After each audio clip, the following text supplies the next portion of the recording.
Siempre, siempre con lo nuestro, siempre con el pueblo, con la danza de las tijeras, Sivincha Producciones.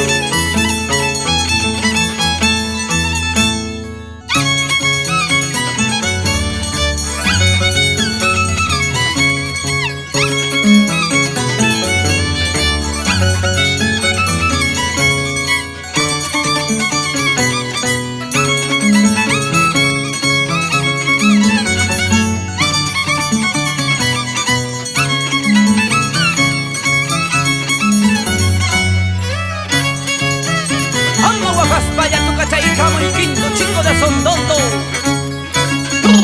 la callaya. Así, saluda y recuerda a su padre querido, que en vida fue Ángel Cacharango, el verdadero y único quinto de Sondondo.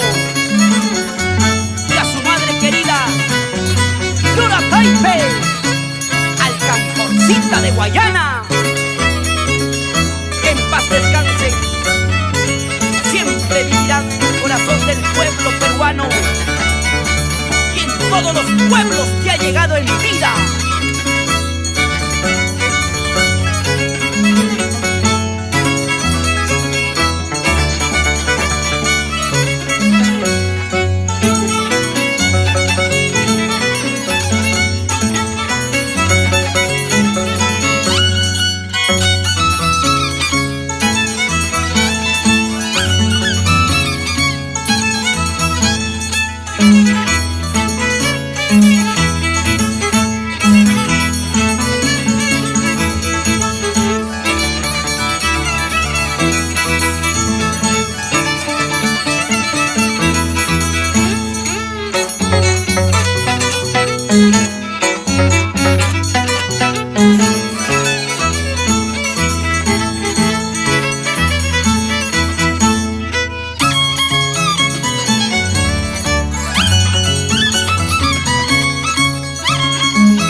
Así con cariño llegamos a todo el valle de Sondondo, Andamarca, mi tierra linda,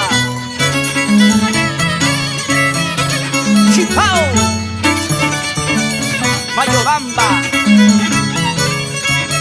Cabana Sur, tierra del Guerrapampa, Aucará, Huaycahuacho, Chacraya, esa tierra linda de Sondondo.